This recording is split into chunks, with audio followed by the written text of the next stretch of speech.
This podcast is a member of WildGamesProductions.com and D20Radio.com.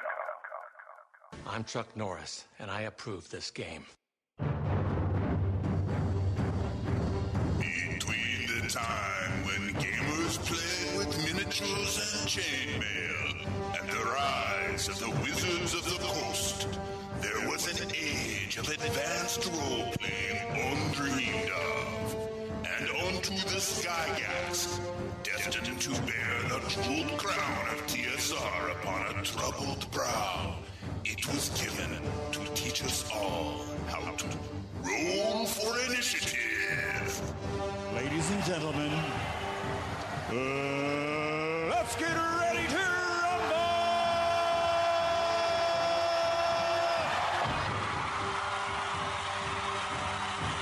The Roll for Initiative Podcast, Volume 4, Issue 158. I am Vince, sitting with Matt. Hello, everyone. And via satellite phone, Nick. Hello, everybody. I'm at a remote location in Castle Greyhawk. Yes. I'm on the third level.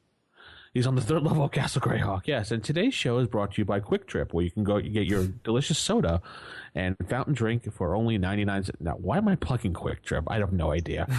I don't know. Do we have a new sponsorship? No, but you can become a sponsor of the show. Speaking of sponsors, if you head over to patreon.com/WGP for Wild Games Productions, and you can sponsor all the podcasts in the network and become sponsors on the network for only a couple bucks a month and help keep the lights on and pay for our servers. Just to donate if you want. You don't have to. Just saying if you want to. It's there. The option's there. So, what's going on? What's been going on? Nick, how's Castle Greyhawk doing there? Actually, yeah, we took a little break from that. We started up my friend Jeff's Star Wars campaign. That's right, yeah. Yeah, that turned out rather well. And I think this coming weekend we're going to get back to Castle Greyhawk, or we might do like half and half.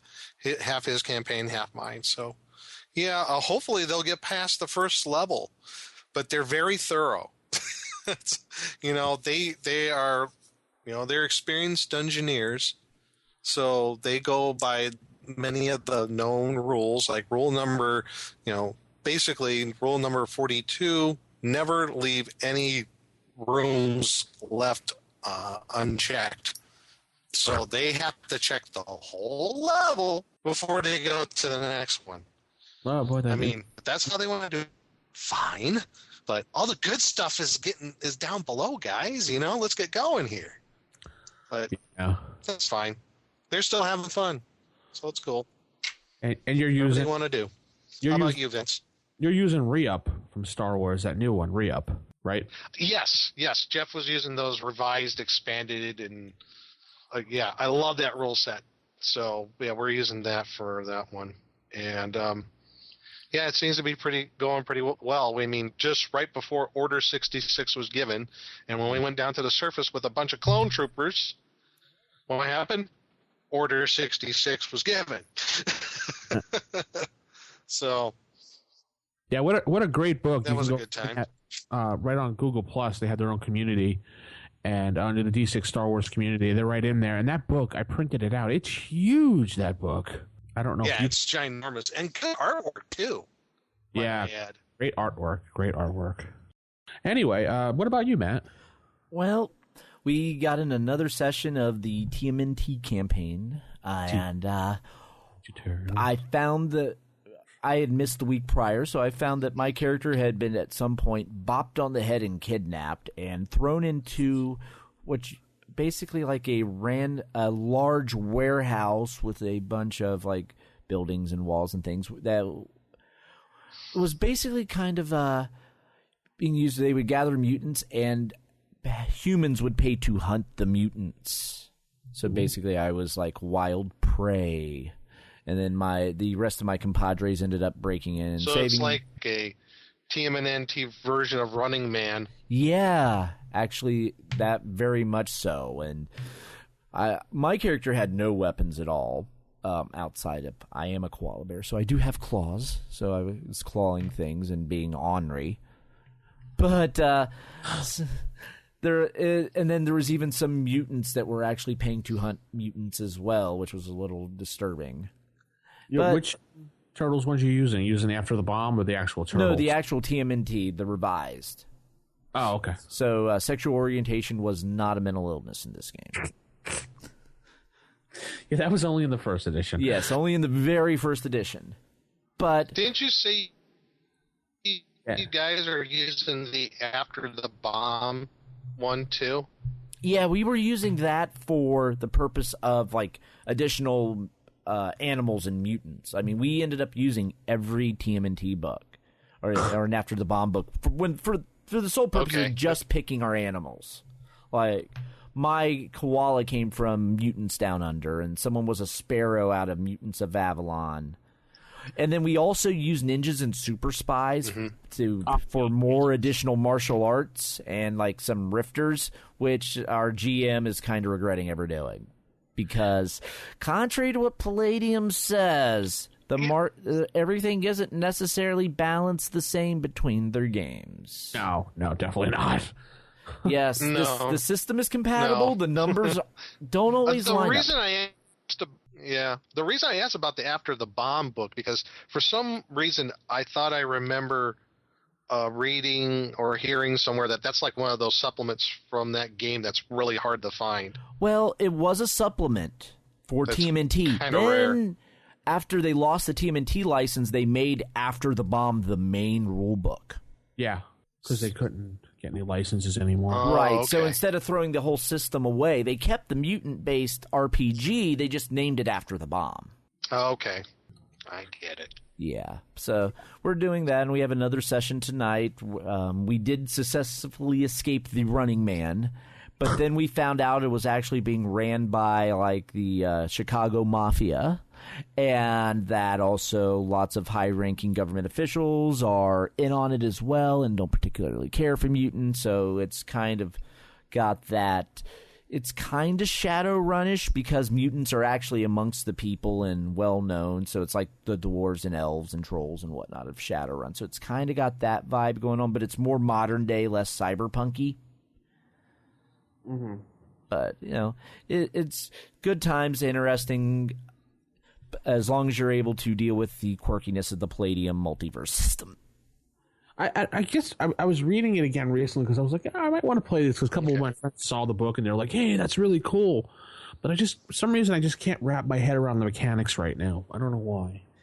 Yeah, it's different. The combat is very much based. There's a heavy influence on hand-to-hand combat. Yeah. With lots of rules for parrying, dodging, and kicks, and you have like.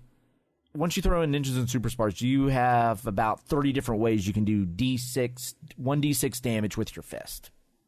And the only difference between all of them is fluff. Yeah. Just the mechanics, I was reading it, I'm like, I played this as a kid, and I'm just like, this was so simple, but now I'm just like, whoa, what's wrong? I just can't grasp it right now. Put it down. Yeah, because basically just about all combat's opposed checks for the most part.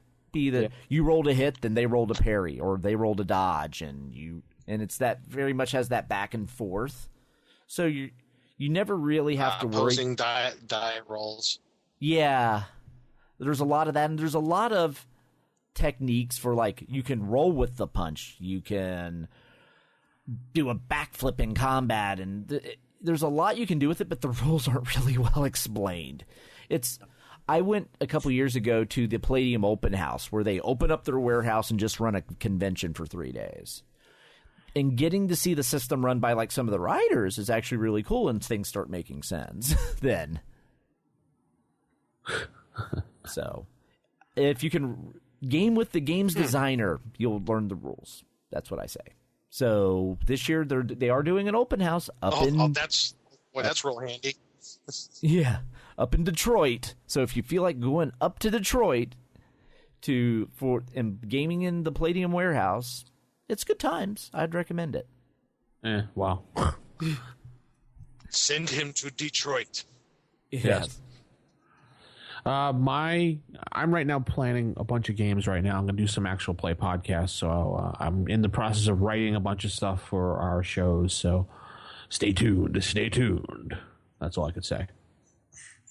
my 5e game is on hiatus for the moment while our DM is finishing up his paperwork for his PhD. So, yeah, so that's more important than gaming for him and everybody else. Yeah, is his PhD at least in game design? No, it's in like business or something. Anyway, so that's what's up. Let's head into some sage advice. Sage advice. Sage advice. Sage advice. We have a sage advice, not cinnamon, but sage advice.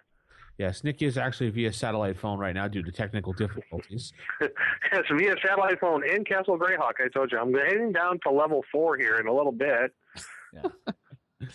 So, okay, so we have a voicemail this week, so we'll just sit back and listen to that first. It's about 3 minutes and 20 seconds. So, Alrighty.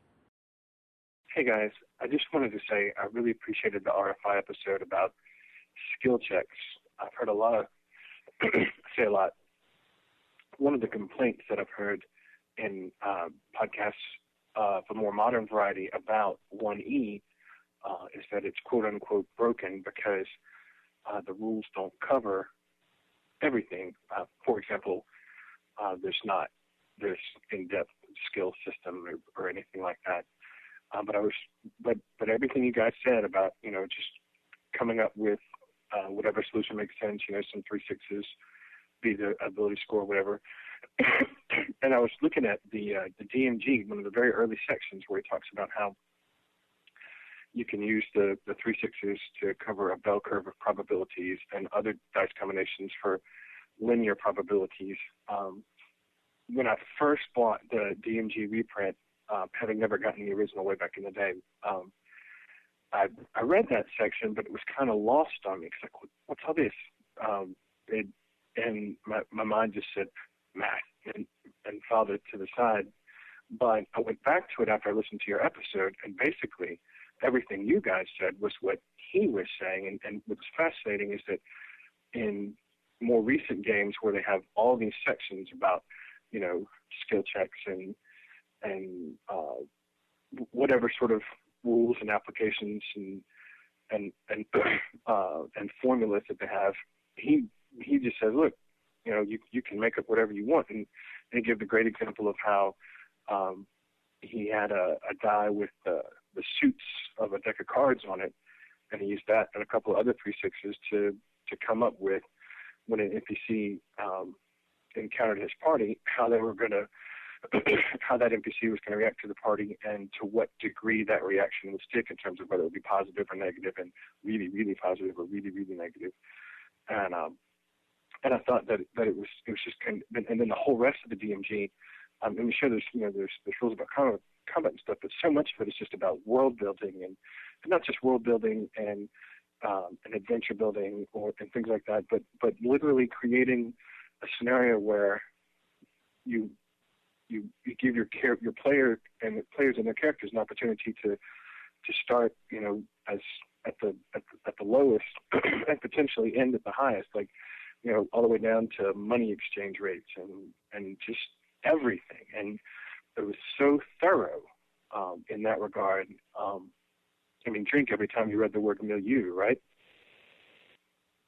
And so, but it was just this one little bitty section at the beginning about, how you can use your dice in different combinations to cover different probabilities to handle different things, to basically address whatever would come up that there's not a rule for. So something that I almost missed reading it through the first time because I didn't really understand or appreciate what he was talking about. And then you guys talk about the skill checks, and I hear, and I've read, modern game systems, and I've heard people talk about them, and they have all these things and splats about it. And here, Gygax in not even a full page, it was half of a page basically, had taken care of it all, not hand waving it, but just here you go, to come up with what you wish, and not only come up with what you wish, but here's some ideas for how you can do it, and then here's some math to support why it would work. It's just brilliant.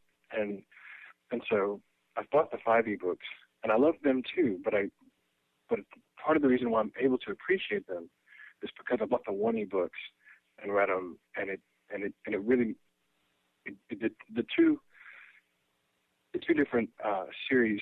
Understanding one helps me understand the other more both ways. Like, I was able to appreciate 5e because I'd read 1e, but now, having read 5e, I really all that much more appreciate 1e, and it's just kind of funny how that works. Anyway, love your show. Hope you guys are doing well. Bye.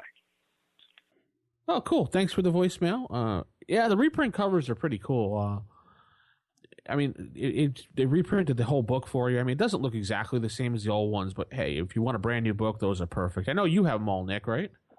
Oh, heck yeah. I got all 3 of the reprints, plus, the nice added bonus of the reprints is I know the Unearthed Arcana one, they put in the errata that was in Dragon Magazine for it. So yeah. So that's in there. And if your Unearthed Arcana is falling apart, like mine is, it's great just to have it for that. Definitely. And if you want to leave a voicemail, that'd be 570-865-4210, the hotline. Hotline. Where Nick is standing by in Castle Greyhawk. Yes. Yeah. Oh, jeez. Oh, wow. Gelatinous cube. Look out. Is there anything cool in it that you can get out? Besides, looks like a dead halfling. No. Okay, never mind. Didn't know if there was any good loot. Wait a minute. Oh, wait. 10 Electrum pieces. Ha-ha. Oh, awesome. Obviously written by Gygax, because there's Electrum pieces here. Yes. You know what, Nick? Keep that for your salary, okay? Cool. All right. Excellent. So we got a couple emails, and if you want to write to us, you can go right to our site, rfipodcast.com, and click on Contact Us. Not Contact Us. That's kind of weird. And send us an email, or you can send it to rfistaff@gmail.com. First email comes in titled, Nick is Right. It says, the 1E monk is a martial artist, not Friar Tuck. Clerics should be limited to weapons permitted by their religion, even if they are not blunt. Keep up the great show, J.V. West. Thank you. Thank you very much, JV. Yeah. And apparently Nick is taken to writing under pseudonyms. Yeah. Hey, no, that was not me. Yeah, sure. I paid that person well for that review. Oh, did I say that out loud? Next one, email comes from Alex W., and he said he's mostly a second edition player who's recently got into the first edition activity a few years ago via the OSR activity. He finds that finding and buying the old 1E modules and really enjoys listening to our shows. He was wondering if we can cover the L series of modules. L series, that's Isn't that Secret of the... Secret of Bone Hill and Assassin's Knot. Assassin's Knot? Yeah.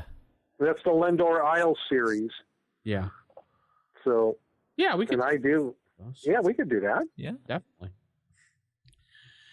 And let's see here. Last email comes in from DM Craney, and he basically is talking about his love of the game, and he's been playing since he was 12 years old. And he has played other editions, but didn't find the excitement in other editions. And he actually goes a current campaign going on, and he'd like to send some campaign journals or give us a link so we could take a look at it for Keep of the Borderlands, his playthrough with his group. Maybe send us a link so the entire audience can read it as well. We don't mind. Definitely send us a link so we can read it and share it with the audience. Sure, absolutely. And that's it for the email bag this week. Anyone have any comments?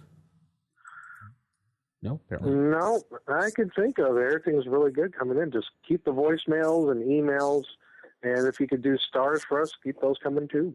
Definitely. Head up on iTunes and give us a review. Tell us what you think, and Nick will read it out loud. Yep. Good or ill. So let's head into Tale Matters. Typical. Of all the evil creatures in the world, I like to find one with table manners. What, are you kidding me? I spent years cultivating the worst table manners on the planet. Table manners. Okay, folks, table manners this week. We are going to cover basically how to dungeon master for all of our stuff this week in table manners and beyond in the show. And if you're a first time DM, maybe you've been playing for a long time and you really want to get on the other side of the DM screen, or maybe it's your first time playing D&D, or maybe you're just a long-time veteran. You might pick up some good tips here. So we will go over that, how to DM a game and what you should do, maybe some things you shouldn't do. So we'll have kind of a round table about this. And I guess we'll start it off with, prepping for the game night or day, but prepping for the game. So what things you can do to prep for it. And to kind of start things off here, I put down 3 things that for me, that over the years that work for me. Number 1 for me is know the rules you will use. Yeah. So, and I put you will use doesn't necessarily mean you know all the rules. Right. But, the rules that you're going to use in the game that they're probably getting most common. And that some of these, obviously, combat, how saving throws work, thieving abilities, things of that nature. So that's my number 1 thing, with knowing the rules that you're going to use there.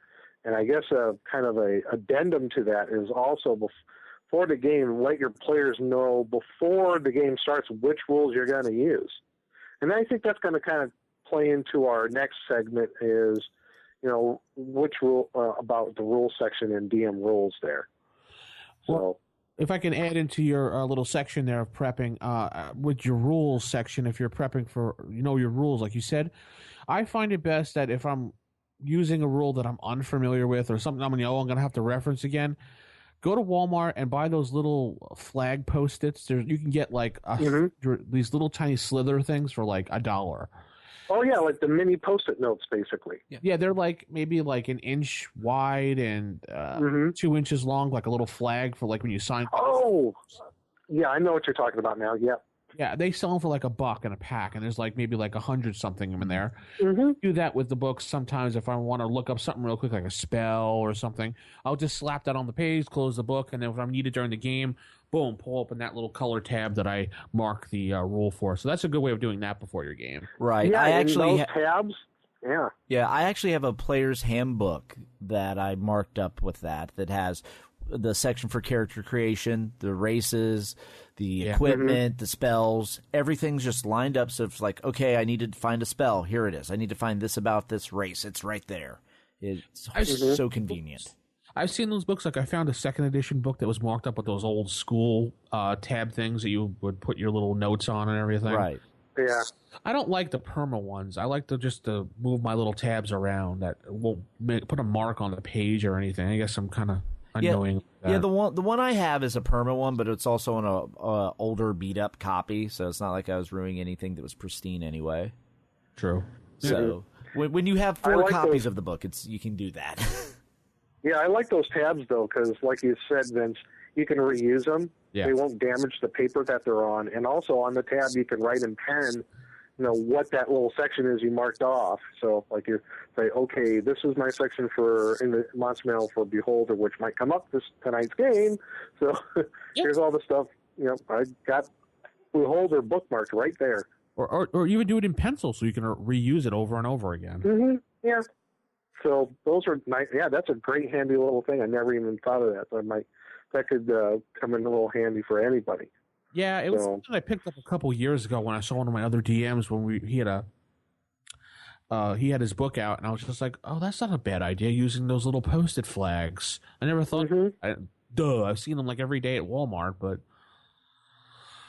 anyway. Yeah, also kind of going along with that, I guess if you have some sort of special rules that you're going to use in the game, or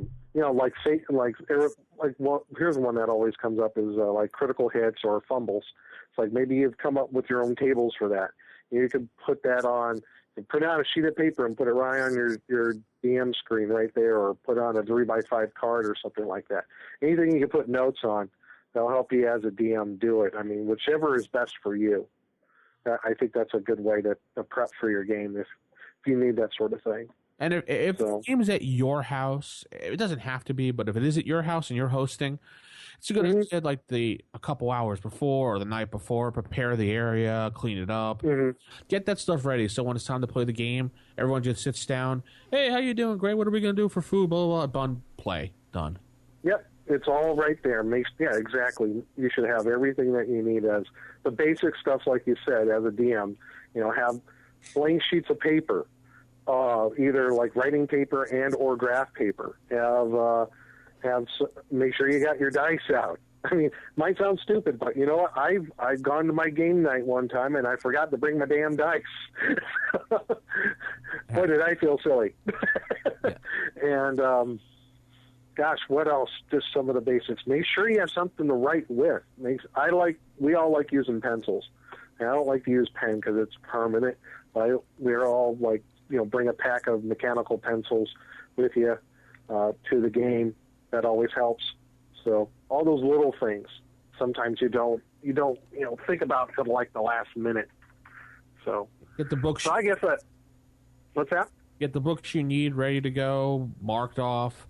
Get whatever you're prepping for the adventure written out on a notepad, or jot notes down with bullet points of what you're going to do during your adventure that night. Always overcompensate for what you're going to do just in case. Yeah. Don't undercompensate. Like, think 2 things will be enough.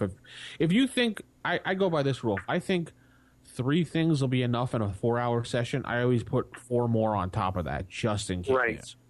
Yeah, because you never know where the game's going to take you. That's true. Right. You never. So that's what get through. You may only get through 2 things, because they like to fool around and talk. So you never know. Mm-hmm. I also go around and will make photocopies of any charts that I may need, like the hit charts. And if I don't have a DM screen, I will also go through, if I'm using a module, just photocopy out like the stat blocks, so that way I don't have to flip and reference them, or spells or maps. So that way I'm not.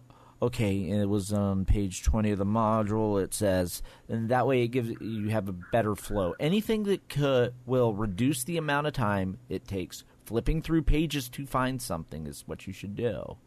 You know what, another little good tip I learned from one of my games locally here is I give everybody those clear binder sheets that you can slip papers into for a notebook. Mm-hmm. Yeah. I give everybody one of those to slip their character in, and I give them a dry erase marker, so they can mark up their character sheet without actually marking their character sheet up.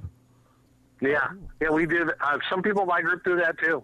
So if you get hit points, you can just write down -7 and -3. Mm-hmm. Right. And it doesn't affect your character sheet. Your character sheet doesn't get all grimy and everything. Right. Right. Yeah, and if you want something a little more that'll hold up over time, if you get the plastic holders for like 8x10s that are basically glorified giant hard card sleeves. Yeah. You can dry erase on those as well. Oh, yes. Yeah, that's a more expensive route, but yes. Right, yeah, but you buy one, you won't have to worry about it ever again. True. Too, so. Okay, so that's pretty cool, but a good way to start off things. So, like, going from knowing your rules that you're going to use, and also being courteous, letting the players know, okay, these are the rules we're going to be using. So... Right. And how to prep everything like we talked about, the little basic things. But number 2 on my list is read the adventure and read it again and again. Yep. So do you pick a module or do you do homebrew for your prepping camp? I guess it could go either way. What I'm saying is, like, you should be familiar with the adventure, You should be familiar with everything that you wrote down for something that you did homemade, or if you're using a free published adventure, module, then you should be as familiar with everything in that module as you can. So that takes away. That should take, at least for me, that works. So when there won't be any surprises coming up in the game that you didn't forget something in the adventure. I just like to try to know as much as I can before I get into it, so I won't feel like I'm delaying stuff in the game trying to look things up. Yeah, I found that for new people that are learning to DM for the first time, grab a module from the OSR community, not like one of the original modules. Mm-hmm. The original modules, while they're great, were written a little bit more for the person that's more that's used to the game. Then, because a lot of new DMs come into first edition looking at rules back then the way they were written, kind of get their head all screwed up because of the way the Gygaxian writing, which but newer people are like, huh? So a lot of the new OSR creation modules are kind of like written so you can do it step by step for new DMs. Yeah, that's true. I think as far as like some of the original stuff, I know Keep on the Borderlands is still pretty basic if you're talking pre-published modules for like a beginner. But, you know, what if you're DMing later on for, for more experienced players and they've gone up in levels? I mean, yeah, some of the stuff can be, where you read it can be pretty daunting, kind of complicated. So. Let's see. Pacesetter Games has some great modules. Expeditious Retreat Press does. Them as well. Lesser Gnome, a great. He just put out a new module. I'm sorry, the name just slipped my mind right now. Death and Taxes? What's that? Was it Death and Taxes? No, he just has a new module coming out. Module. No, I was thinking to the setting. Yeah, I slipped my mind and it's downstairs. I can't go get it at the moment. Sorry about that, Zach. He's going to kill me. So yeah, just go around. You can actually just do a Google search or go to RPG Now and look for OSR. And then you'll even be able to find free ones as well. There's a lot of good free stuff out there. Oh my goodness. Right. You should also decide how many people you want to have at your table because the number of players can make or break the game, definitely. Yeah. Yeah. Too many players, too much for a new DM, and sometimes experienced DMs will crack under that pressure too. Right? Yeah, I think that when you talk about the number of players, I think sometimes, I guess it comes down to personal preference. Yeah. And that comes over time. I mean, if you're starting out as a DM, maybe you don't know how many people you can handle in your game.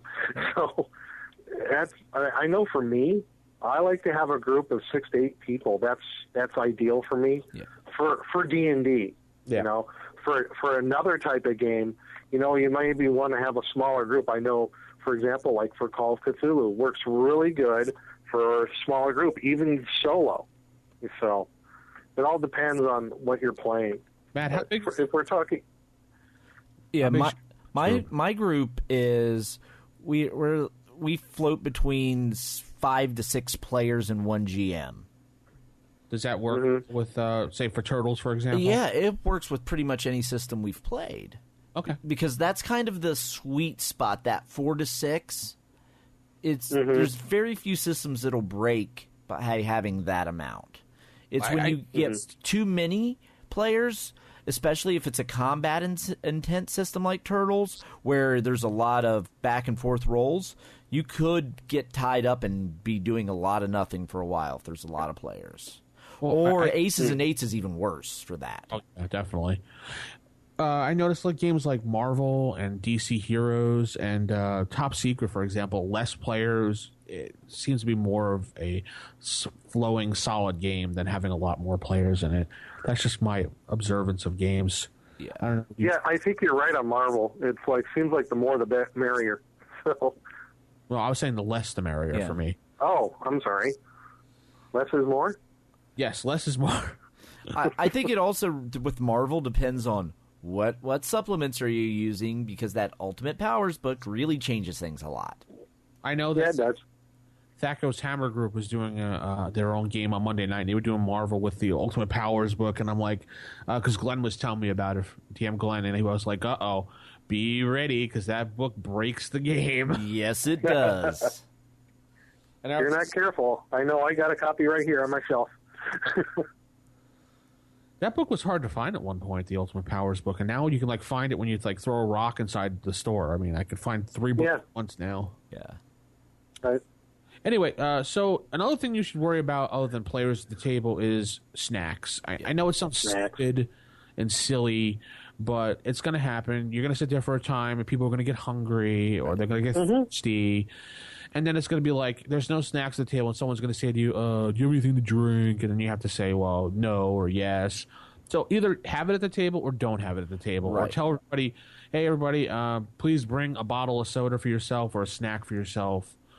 You know, I'm cheap. I'm not buying anything for the group. Right. Right. I think that's pretty common with a lot of groups is everybody will bring their own stuff. It's almost a given now. When you have game night, at least I know from my players, and also when I play, it's like one of the things I do is I have some snacks for myself. Everybody likes to bring their own stuff, but also there's, I guess there's a few people in our group that like to share a whole bunch of stuff. Like I know, like Sherry in our group, she likes to bring the mini Reese's peanut butter cups.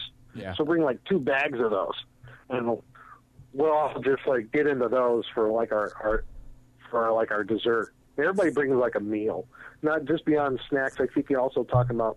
We also make it very sociable. It's like we're all going to have like a. Since we play late, we're going to have like a dinner break. We're all going to like, I don't know, get Taco Bell or Burger King or order out pizza or something like that. Well, so way I was brought up, because families and everything, whenever you go to someone else's house, it's always polite to bring some type of snack or whatever. Mm-hmm. So whenever I game, I used to always bring like 2 bags of chips or 2 bottles of soda. And like Nick was saying, it is a good idea to discuss what you want to do. Do we want to have a dinner break for an hour, or do we want to order pizza, or everyone just do their own thing, or whatever? Yeah. And also it's also kind of cool. Maybe you have some things that you'll mix it up a little. Like I think I've talked about on the show, every November around Thanksgiving, we have our game night in November. It's a potluck. Everybody brings like a favorite dish they like to make, and we make just a big sort of event out of it. Yeah. A nice social night. It's really fun. Everybody gets so full. I can't tell you, man. This is where I was introduced to Bacon Explosion. If you ever had that before, it's awesome. Oh, Bacon Explosion! It's like, oh my gosh, when I was so good. When I was in Pennsylvania, when I used to go over to my friend's house, we used to always just drop him like $5 or $10, and then he would have like this big smorgasbord on the grill, and he would cook hamburgers, hot dogs, sausages, whatever you like, steaks. He would just cook it with the money we gave him. So you can always do that as well. Oh yeah, we do that too. Like in our spring game, or maybe sometime this summer, we do like a cookout. We'll buy some brats, get some burgers and hot dogs. He did it in the winter, Nick. He didn't care. He wanted to barbecue that badly. Hey, well, you know what? You said he was in Pennsylvania, right? Yeah. Okay, yeah, we do the same thing in Ohio. In fact, what I'm going to do for dinner tonight, we're going to grill some burgers, even though it's like it's a thaw, 45 degrees that we're thawing out right now.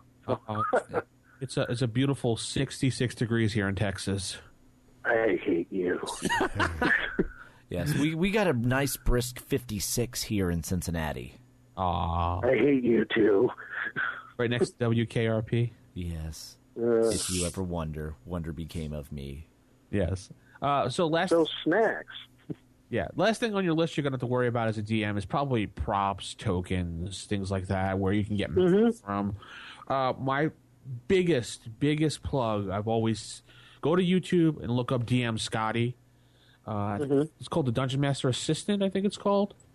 Yeah. And Google foo that, DM Scotty, and put him in the show notes for everybody, because he has some great videos.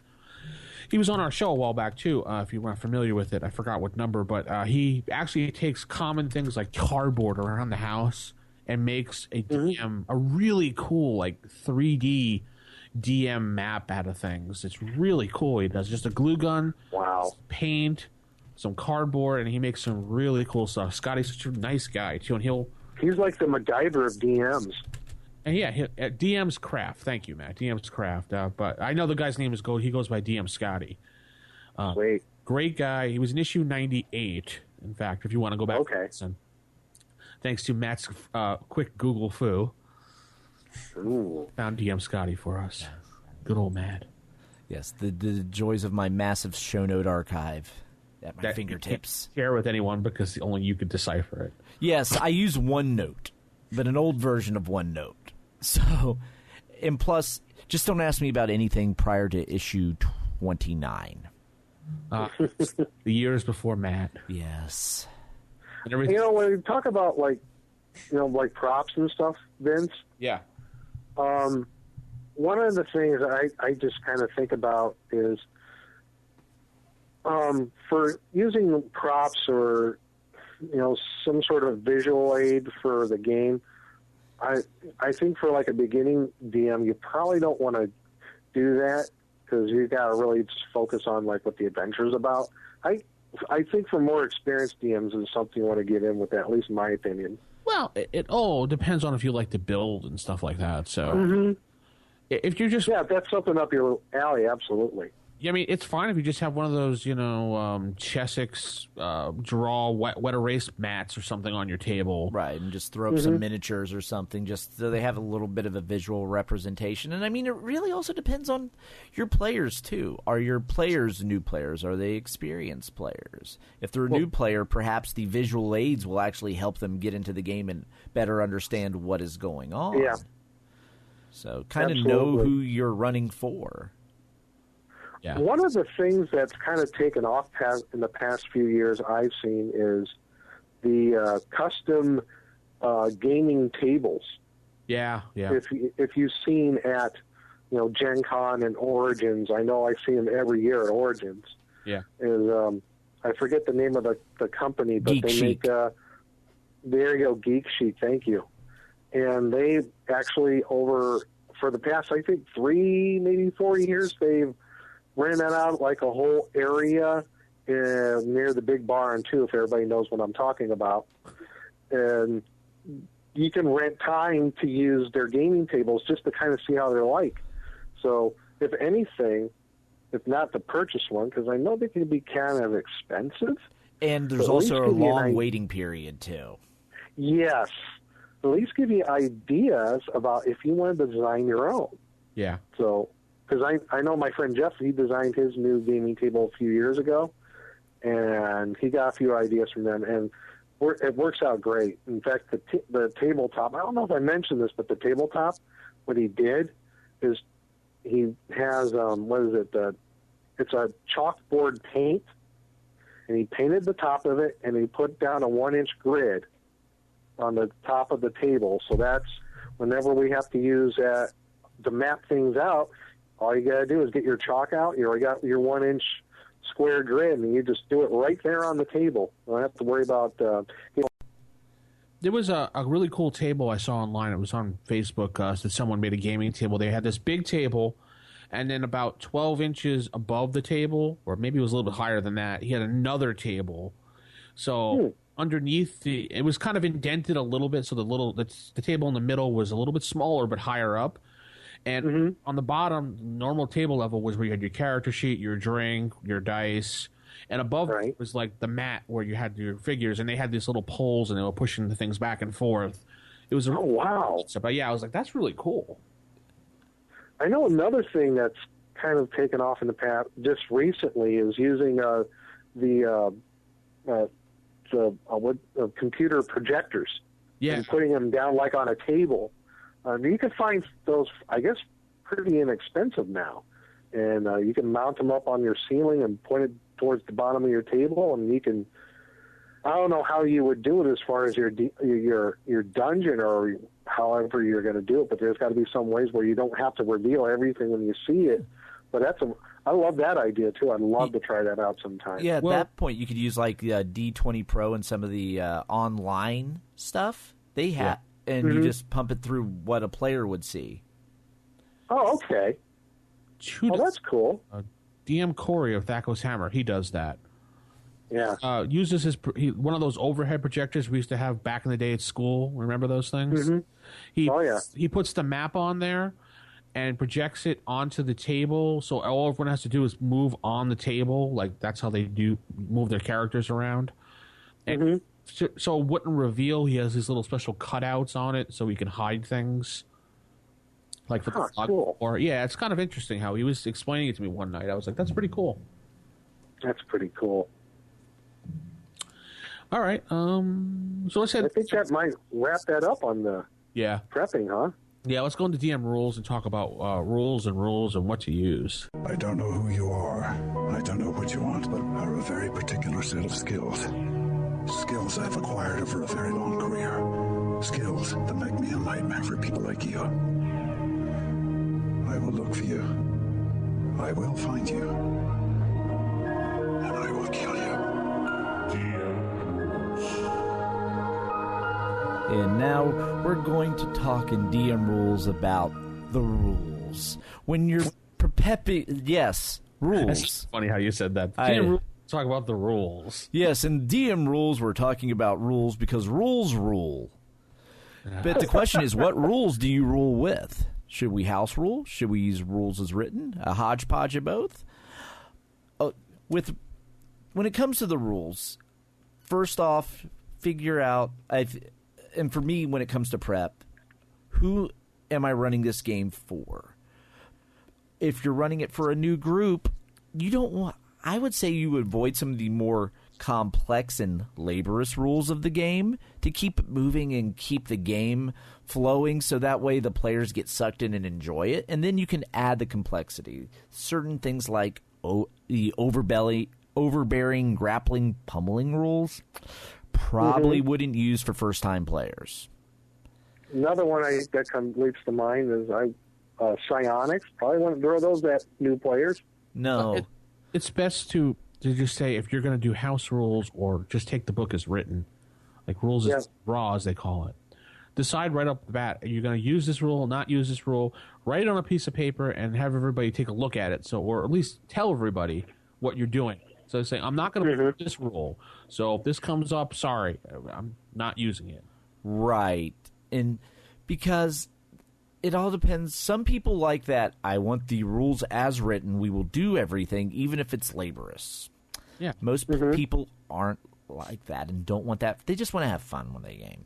So I tend to err towards the side of keeping the game moving. And if I'm unclear of a rule or that corner case comes up, if it's going to take me too long to figure out the rules as written, I'll just come up with a DM fiat and go with it and keep the game moving.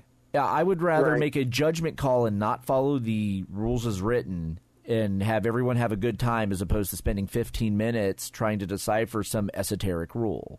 You have to figure that out as you go along as a DM. New DMs are going to have a hard time doing that. And you have to kind of look at the group and decide, okay, we're at a crucial point. People are having fun. They're laughing. The combat's flying. Crap, there's a rule. All right, I need to make a decision. You know, you don't know as a new DM. It's going to take you 20 minutes to look something up, and that'll kill the mood. So right. That's where doing the prep, skimming like the rule books and knowing this rule's a little complicated. I should probably stay away from this if possible. Just because certain things, especially in the DMG, as you flip through it, you could just read and be like, this is a little too involved for the type of game I'm going for. Yeah. So that's part of the prep, in my opinion, is figuring out what rules should be ignored for the better play experience. I think you're absolutely right on that.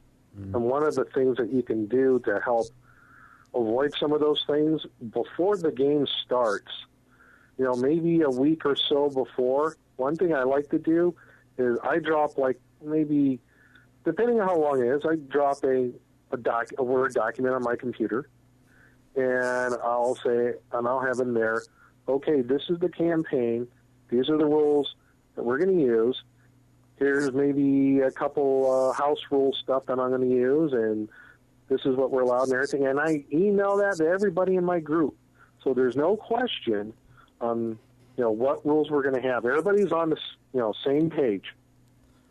Right. I'm a big fan of like the session 0 where everyone sits around at the table and makes their characters as a group. And you can work out that sort of stuff at session 0 as long as you've put in the prep to determine these are the problem areas of the rules that I kind of don't want to deal with.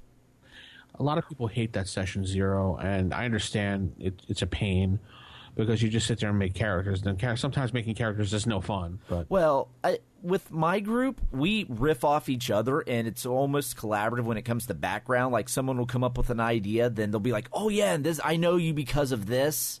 That's fun. Yes, that's fun. Right. So our Session Zero is also character background creation as well. So, and we know each other well enough so we can riff off each other, and next thing you know, we actually have a cohesive group that's an actual real party, and we don't have to have the convoluted, you are all sitting in a tavern when an old man walks in. Right. That's Session Zero is where you find out how everybody's interrelated, how they know each other. The last couple Session Zeros I've been to, people, it's just like 30 minutes of complete utter silence of people rolling up characters and asking, like, and then maybe asking the DM a question, and that's it. And then, like, last couple times, I was like, well, maybe we should do a background together, guys, so we know each other, and people would just sit there silently. Yeah. I'm like, oh my gosh, I'm sorry. Yeah. And then when I was running the Ravenloft game, we actually even did a prequel, a little prelude, just a little. I knew what town they were going to start in. We already knew how they were going to get there, but we decided just to give them a little.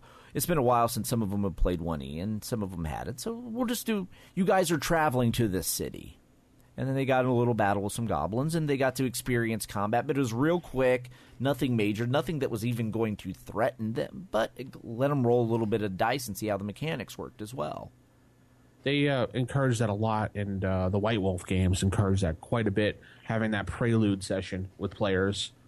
So that's a good idea. Take a look at those books. They have some great examples in there what you can do. Right, and also don't feel like you shouldn't look at other Game Master books for other role-playing game systems, because sometimes you can find some really good theoretical ideas for running games in other books. Like the 4E DMG actually had a good section on how to run a game.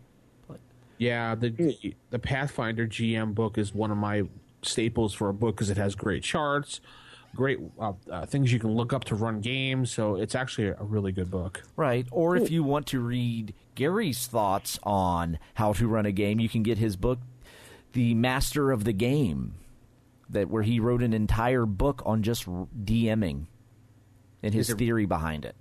By him, or was it by him? It was in 1989. Must be very Gygaxian written. Yes, it is. So if you want to experience Gygaxian game mastery theory at its finest, get that book. He also wrote one for being a player as well, whose name escapes. Oh, I'm going to put that on my birthday list. Yeah, I found a copy at Half Price Books for like $5. If you pull it up on Amazon, it's like used copies are $30. It's oh my goodness. Mac, include those links in the show notes so people can at least see what it looks like. Yeah. And then we'll just so you can just see what the book looks like, and then you can go grab it at your local bookstore, or you can go try to find it at Half Price Books.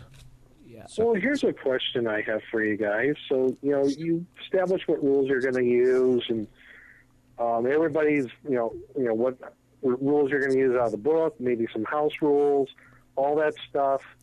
Well, what if you have a person or a couple of people in your group that, I don't know, they just don't play well with others. They seem to be a bit disruptive. It's like, as a DM, what do you do about that? Well, I had a couple people in my group last year that were kind of disruptive, and we had a couple girls in the group, and they were kind of creeped out by one of the guys because he was kind of disruptive, and he was creepy, like always leering at her and leaning in, and and he's I guess he smelled. I don't know. I didn't smell anything on the guy, but whatever. I guess when you don't like somebody, you kind of make up stuff sometimes, or things materialize just to make the situation a little more comfortable for yourself. I'm not saying she was lying, but he was very disruptive, and he was the type of guy that also cheated as well. Ooh. Yeah, he changed his alignment a couple times, and then he changed his stats a bunch of times when I wasn't watching. And I finally called him out on it. I said, you do it again. And then finally a third time he did it, I was like, dude, I pulled him to the side, and I was like, dude, you know what? You just need to go. Pack up your stuff and hit the road. The group says you're disruptive and annoying, and please leave. And he left. That was the end of him. Oh, wow. And that's a stranger. Like, just someone you game with. If it's a good friend and he's disruptive, I would say take him to the side and be like, dude, what the hell's wrong with you? Yeah. Never do it during the game, or unless you have to. I mean, if it's so disruptive during the game that it's ruining everyone's experience, you could be like, dude, what the hell's the matter with you tonight? And then, go from there. But it's going to kind of be embarrassing. So I always suggest do the same. Right. It's best to handle those out-of-game behavior issues out of game. Yeah. So, because then you get into the social skills of gamers, and if they're being disruptive, perhaps that's not their strong point. So it takes a little bit of tact dealing with it. I'm kind of fortunate in that I've never actually had to deal with that. But yeah, I've heard horror stories though. Yeah, I think you got two different environments. You got the one that's either at a game store or at a convention. And you have another situation where you're with a bunch of familiar friends and you're in a relatively comfortable setting environment of somebody's home, And I at least I know, I don't think I've ever had a situation with my regular group where someone was like, super disruptive that we had to take them aside. Usually when someone's being kind of jerky, everybody tells them, hey, knock it off, don't be a jerk. So, but when it comes to convention, I've seen it. I think we all have. Yeah. Where you get, there's that one guy, he just seems to be pushing everybody's buttons, and he's just not, he's really bringing the group down, and that's a hard one. That's a difficult situation to deal with. Yeah, it happens, and you have to deal with it. Yeah, and I think the only time that I actually saw one situation where the person was so disrupted, they had to get the convention staff and escort them out of the building. Oh, wow. So, yeah, I've seen that before. So hopefully it doesn't come to that. Sometimes it does. So about lastly here on the list, what do you do as a DM? I thought this went to you, Nick, first, because you like to do a lot of pre-written modules and things like that, I've noticed over the years. Yeah, I've kind of gotten away from that, but mostly, yeah. What do you do when you read it out and the players are supposed to go according to the module route A, but instead they pull a 360 and go route B on you? What do you do in those situations? Well, luckily, because my group does that all the time, they like to break the adventure. It's their MO. I'm used to it by now. So, but that's a good question. Maybe you have or you did not anticipate. Well, that as a DM, that's something you have to you just got to go with the best of it. Sometimes you might just, oh my God, have to wing it. Just be confident of your abilities, and you might just take it as it comes, and that's okay. If they want to go to route B instead of route A, okay, fine. That's what they're going to do. All the characters might die, but hey, why stop them? If that's where they want to go. You can always move things around your adventure and somehow get the players back on track to where they need to go. Sure. I've always, perfect example is you design a dungeon and you say you have 35 rooms in your dungeon for the night. And you put the big bad at number 35 halfway across the dungeon thinking, okay, this is perfect. Somehow the players, you didn't think about this, but the players take a left, a right, or whatever, and boom, they get to door number 35 within the first hour of the game, and you're like, oh, crap. Now what do I do? What? Guess what? Move the big bed from room 35 to another room. Who says the big bed's just going to be sitting there waiting in 35? Maybe That's true, because they don't know. Yeah. Maybe you could say, if you have to logically put it in your head, well, maybe he left the room to go check on something in another room because you have, I don't know, for example, people hidden in slave cells somewhere, and he's, wants to go see how his sacrifices are. Maybe he went to go check on them. Maybe he left his lair alone. So you can always move the big bad around. Mm-hmm. And some people might poo-poo that idea of, because they're thinking, well, the DM wrote it that way or whatever. It should be there. They'll make up some excuse like that from listening to this. I know that. I know we're going to hear that. No. But the DM's not cheating. It's not. It's not cheating. The DM is not cheating. He's not cheating the players either. Right. It's like when people are like, well, why is there like this monster next to this monster in this room? Yeah, okay, fine. Well, sometimes those monsters open the door and start walking, okay? Yeah. You have to, when it comes to that sort of stuff, are you trying to beat D&D or are you trying to have an enjoyable role-playing game experience? If you're trying to beat D&D, then yeah, moving the big bad because they got to it too quick is not a good idea. Like tournament modules. If you're running a tournament module and it's doing the scoring, you don't do that. However, that's a different situation. Right, exactly. Because this is home game or your local game, and you planned for 4 hours of entertainment, and then they get it in the first hour. Just move it around. Who cares? They're not know. Right. Yeah, the players don't know because it's your adventure. If you want to mix it up around a little, I mean, because some like we're talking about here, they're going to do something unexpected. Well, then you have to do something unexpected as a DM. Then that's why you control the world. That's why you have a DM screen, and that's why you do what you do. And it's also a good idea. And this has happened to me several times in my regular home game, where my players are going to do something, and I have to think about, and I'm like, it's something that's, I don't want to say disruptive, but it's a very unorthodox thing that might be happening, or they're going to be doing something that's kind of crucial that I didn't expect.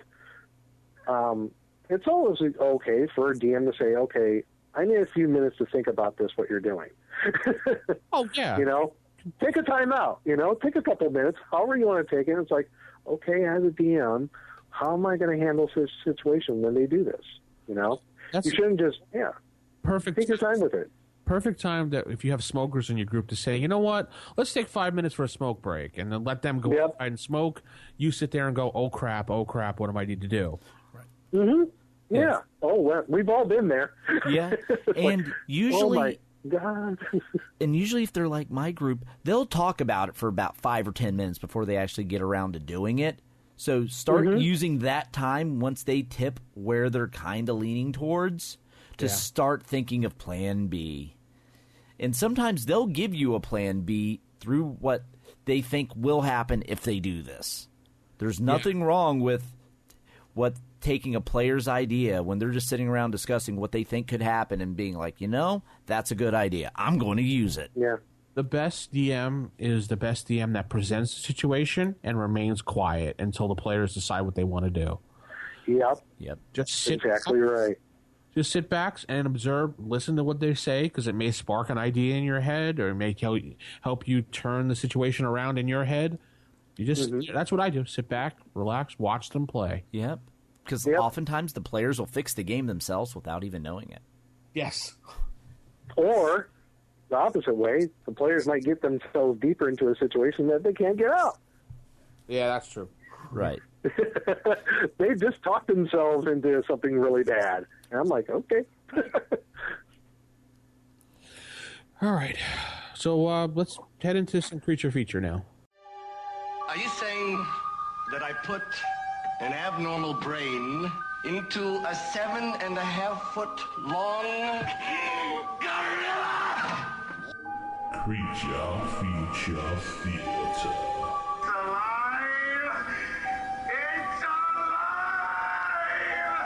And now we're in creature feature, and we'll talk about... speaking of creatures, hold on. In the castle here. Oh, yeah. Sorry about that wandering monster there. Tucker's kobolds. Oh. Are you safe? Are you in a secure location? Shut up. Yes, I am. I am in now. Okay. I'm in room 422, I think. 4th level, Castle Greyhawk. Shut the door. I'm good. Okay. Okay. Don't forget to spike the door so nobody can... Oh, I'm spiking it right now. All right. Good. All right. Now that Nick is secure we can now talk about the creatures as opposed to having them wander into the segment. Yes. Okay, with creatures, first off, if you know you're going to be using monsters when you're prepping your game, go ahead and have their stat blocks handy. Make photocopies, write down the essentials, have it all handy so that way you're not flipping through the monster manual. Yeah, on an index card or a printout, like you said, or right. Just keep the book flipping to a minimum. Same with like their treasure loot. Go ahead and pre-generate that just in case the players happen to decide to loot their stuff, because you know they will. Pre-generate it. That way also, if when rolling that random magic item and you realize, oh wait, I don't want them to have that because that'll break the game. We'll talk more about that in our next segment. But that way you can fix those sorts of things as well. Oh, yeah. And also, if you pick creatures, pre-generate their hit points as well. Right. Oh, yeah. Instead of sitting there at the last minute going, oh, crap, what am I going to do? Okay, we'll make it 12. Just pre-generate all the hit points you need for all the creatures. Have it on the card next to it in parentheses or something. Or And or if you forgot to put the hit points down, just use the max hit points available. That's what I do. Yeah. Okay. Also, depending on how you do your experience, pre-generate the experience. Because that is a convoluted formula. Especially if you're doing the per experience points per hit point of the monster. So pre-generate. I have to say, for what second edition got right, they had all the XP for the monsters right there under the the creature information. Right. Well, I always do my experience. I always say, okay, and you'll get experience next session. That's what I do. I usually do experience at the end of the session because I'm not the greatest at keeping notes of like maybe role-playing things that they did that'll also get them extra points. I prefer handing that sort of stuff out when it's fresh in my mind. So I do that too. Because I don't want to cheat anybody. It's like I don't want to forget, like from the previous sessions, like how much experience points did we get? Like, did somebody write it down? Right. Because I didn't. And I'm also, terrible with math, so and also with the creatures, don't feel bad if you need to fudge some stuff to keep the game moving when it comes to their stats. I've often, like, if a battle's drawing out a little too long, not because, like, the monsters are beating the players, it's just because neither side can actually roll a hit, and this, what should have been a 2-minute little quick combat's all of a sudden becoming, like, the Battle of Helm's Deep because no one can roll a hit. I'm going to start dropping some hit points off of those monsters. Just shaving them off just to speed things up, because sometimes there's times you want the game to get bogged down in an encounter. There's other times you don't. No. Also, sometimes maybe you've generated some monsters and you overshot your target when it come to power level, and you didn't necessarily. You don't want to TPK them because you put the wrong monster in. So at that point, I'll start maybe shaving off some hit points. Maybe all of a sudden they're getting some lucky hits in, but drop the AC a little bit just to keep the gaming moving. And don't feel bad about, as you get more experience and your players get more experience as you're a group that's growing together, about changing stats around for creatures. Because, everybody looks in all the books no matter what you say. I mean, I remember the great Joe DM. The great Joe DM? He used to, because back in the 80s, it was hard to get books, so he would not allow us to look at the monster manual. But, of course, we went out and bought our own. But he would never allow us to look at the monster manual. So when we bought our own, we knew what was this and what was that. So in case your players do know, like, oh, that's definitely a kobold. He has an AC of this and that, and hit points of this and that range. You can just change it all up. Why does it have to be standard of the book? Maybe he's wearing different armor. Maybe he has a different type of sword. Maybe he has a +1 sword. So maybe it looks like a kobold, but it's not a kobold. Yeah. So maybe that's one of the things I kind of took from, like, one of the things that Hackmaster did. They had the Monster Matrix book where you can basically give special abilities to monsters. Like, for example, I had hobgoblins. I rolled them up as red, one-eyed Venusian hobgoblins. Venusian meaning that they're like from the planet Venus. They're weirded out creatures. And they were red and they were one-eyed. But when you killed them, they would explode. So that was a bit of a, twist on a monster.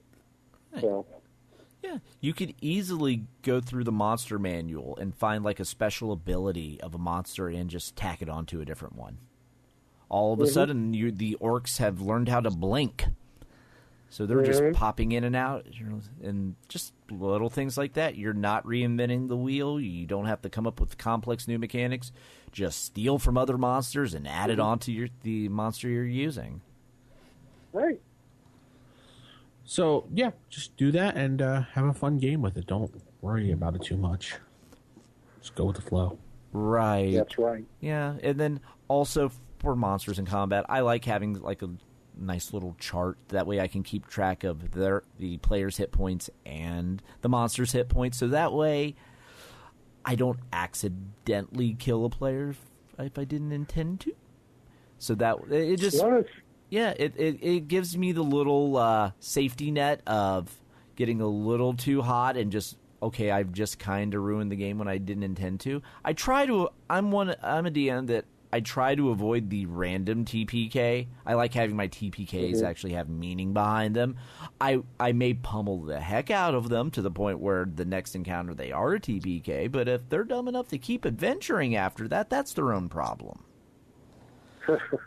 So one of the things I tend to do as a DM, because I guess, and this has happened to me quite a few times, is for a particular monster, it might have, maybe multiple special abilities, and I'll forget to bring those into play into the game somehow in combat, for example. And I'm like, oh my God, I forgot I had that ability. If I would have done that, So I guess in that case, when you're going to have those types of monsters have multiple special abilities, like beholders, for example. Be familiar with the monster, and you know what I like to do? I'll have the book right open at that page. So at least if I forget, I can look right there and say, okay, it does this. So yeah, don't try to stick everything up in your noggin. The books are there for a reason. If you know there's something that you're going to forget when it comes to combat for a monster, has multiple special abilities, you know what? Those little tabs that you talked about, Vince, those are good places for those monsters in the monster manual or the Fiend Folio. And Fiend Folio is notorious for monsters with multiple special abilities. Right. Exactly. Yeah. You may even want to... earmark those pages. Yeah. You may even want to just scribble out a little bit of a strategy for the monster. What are they going to be doing? Mm-hmm. So, like the Beholder, you might say, first it'll use will be this one. And then from this, it'll go to this, and then it'll hover up to this perch. And then you can just write out a little bit of a strategy tactics guide for the monster as well, so you already know this is what they will be doing. Right. That helps too. Cool. All right, now let's head over to Treasure Chest. You have opened the treasure chest. You may choose an item. All right, we're going to open up the treasure chest and see. Well, we're just going to talk about how to plan the treasure. Yeah. As a DM, when you're creating that adventure, you got all the experience points figured out for your monsters, and you got all the encounters out, and you have all your charts ready. Now you got to figure out treasure.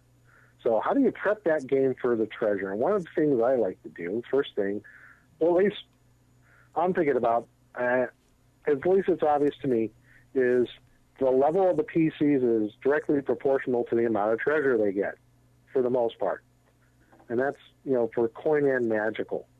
So I don't think you're going to be giving away Volpal swords and a Staff of the Magi to first-level characters. That wouldn't just, that would break the whole campaign rather quickly. Wouldn't you agree? Yeah. Yeah, having having those sort of like magic items would break the game. Just like if you just randomly rolled up deck of many things. Mm-hmm. There's certain, I know. there's certain magic items that you should not find random. They should be placed for a specific purpose. You're not going to randomly get a Holy Avenger either.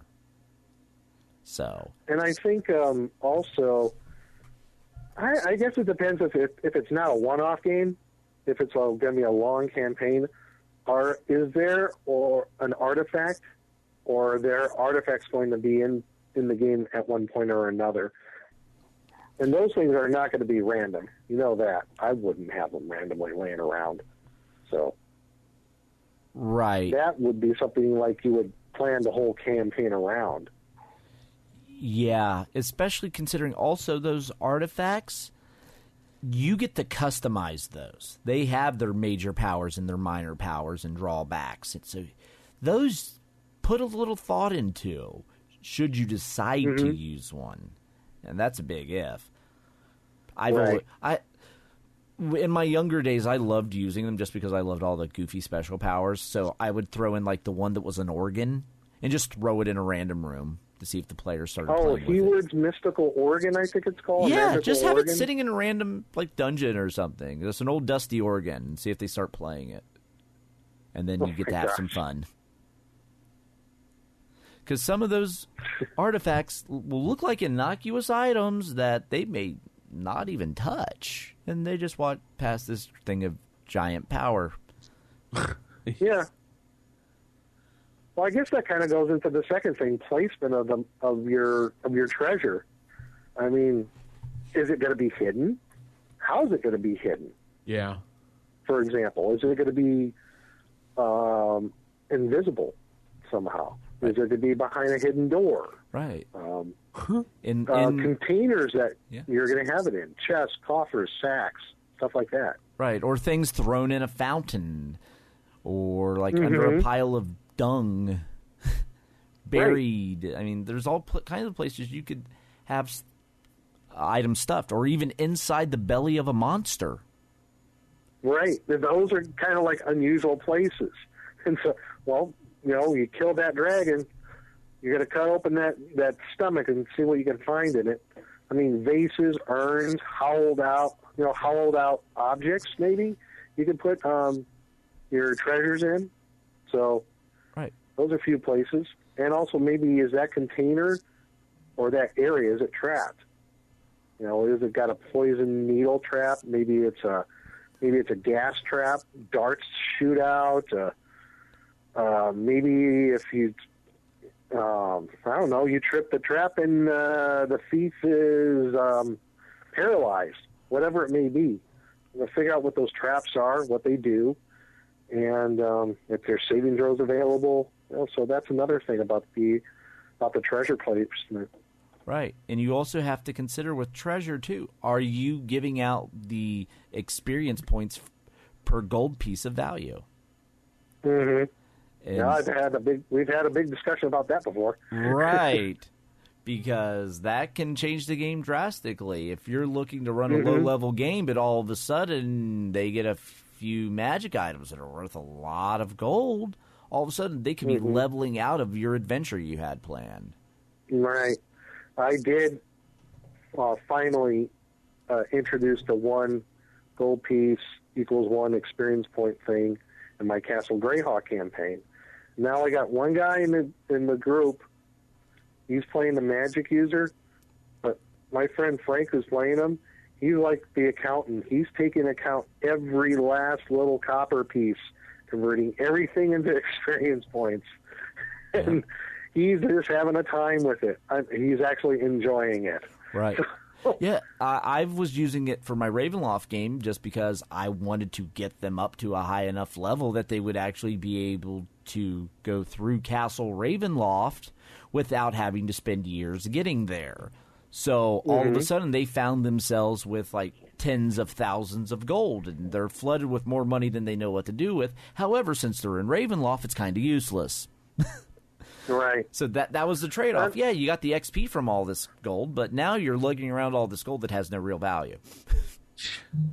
Well, now, with all this stuff of value, it's not just, coinage that we're talking about. It could be gems, could be jewelry, artwork, statues, artwork. And then you get to the really weird stuff. Spices. Yeah. Clothing. Cloth. Pelts. Ivory tusks. Things of that nature. One thing I liked, I know when Gary was writing a lot of those modules, is not only was there coinage and gems and stuff like that, but here and there, every so often, he would throw in things like bolts of silk cloth. They're worth like 50 gold pieces each. Maybe a pelt from a winter wolf. It's worth like 2,000 gold pieces or something like that. Right. So those are kind of the weird things that that have some sort of monetary value. That is treasure, and sometimes those things get overlooked. Right. But over time, those players, when they get more experience like mine, if it's not bolted down, they're taking it. Yeah, that's how mine are. They have all kinds of fun stuff. They were living off like giant otter meat for like a year, it seemed like, where they killed one and they took its pelt, they sold its pelt, they kept the meat and made some jerky. And I'm like, okay, they won't be buying food for a while. They may grow tired of the taste of otter, but they're good for a while. But I could also I could also see some players, though, at that point, when they start taking everything, you get into, how much XP do I get for this turnip? Yeah.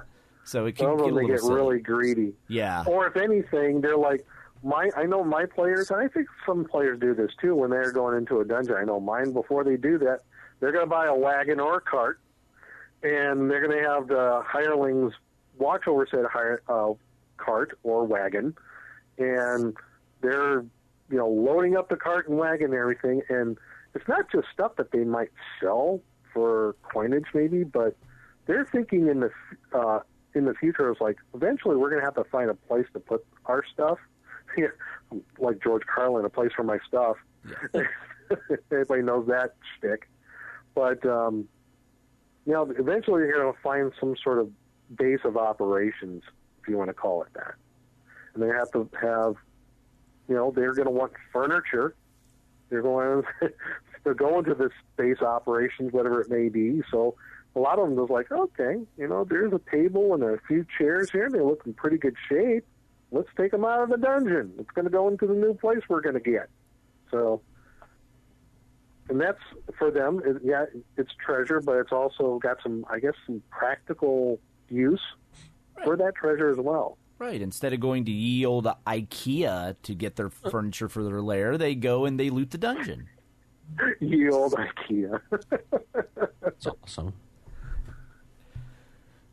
But I think then, I think you're also alluding to the thing is like, how much, how much gold pieces am I going to get for these turnips? Like, how much gold, how much treasure is too much? So when the PCs can buy their own kingdom, that might be too much.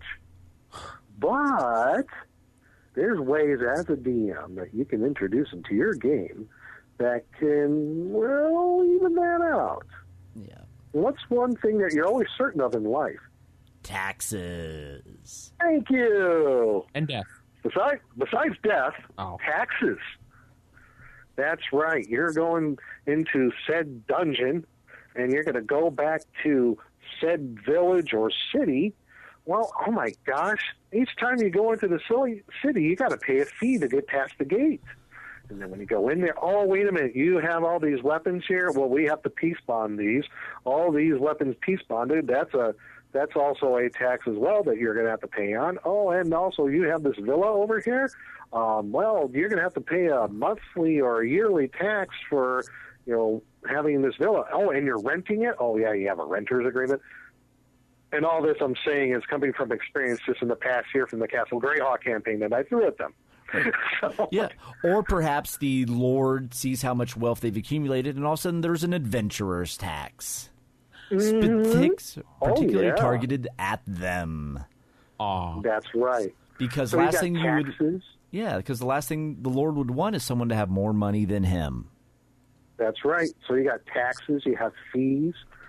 And eventually, later on, those player characters are going to have henchmen, hirelings, laborers, workers, sages. All of those people cost money. Yep. They don't work for free. Right.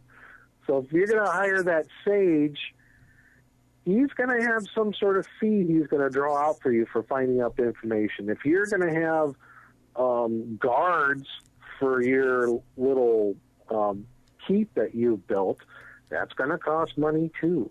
So those are all things that you can nip and pick at the coffers of the player characters at.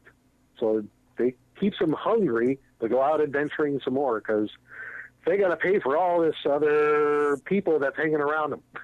Right. And not to mention, once it gets around, they have all this gold, they're going to be a target for thieves. That was my next point. Very good. Fame's going to bring thieves.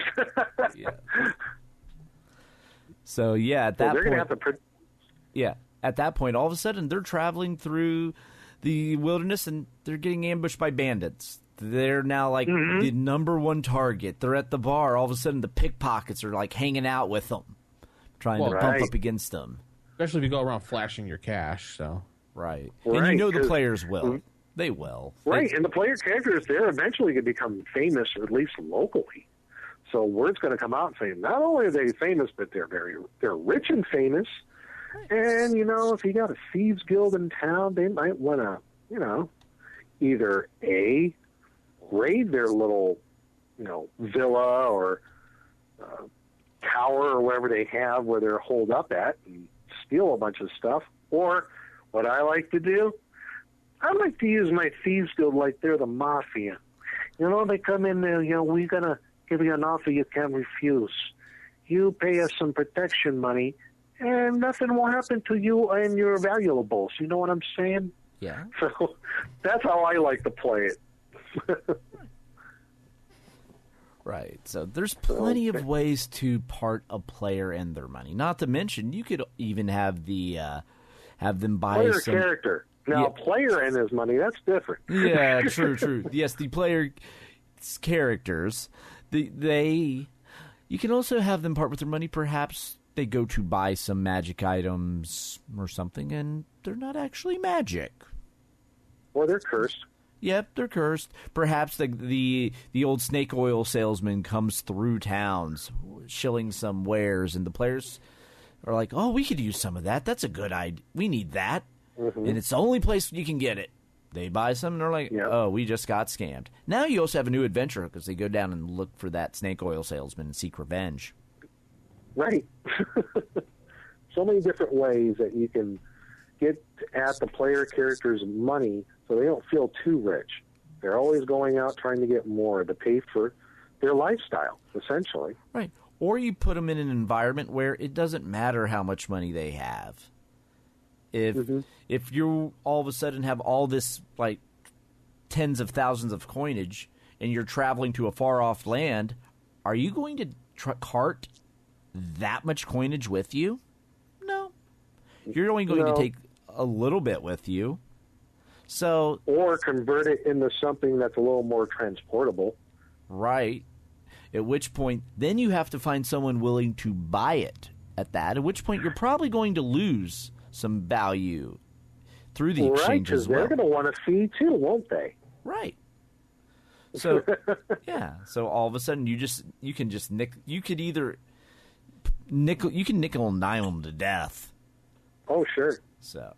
Death by 1,000 cuts almost. Right. At which point they'll be like, we're tired of money. We're just going to go adventure and take what we need. Dry. We're just going to live out in the forest. Then they end up with so much wealth just to file their taxes. They have to hire another hireling that's an accountant. Right.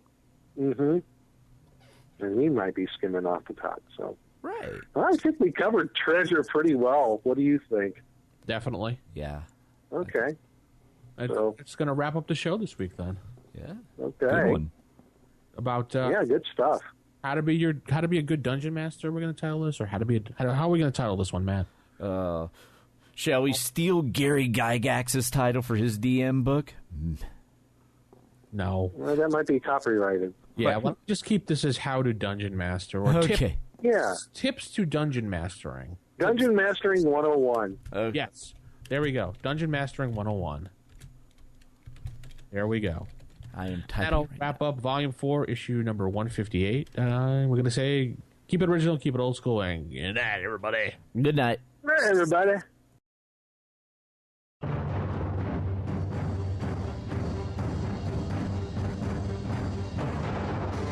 The Roll for Initiative podcast is a production of Wild Games Productions in association with D20Radio.com. You can visit us at rfipodcast.com or contact us on our forums at osrgaming.org or even by calling us at 570-865-4210.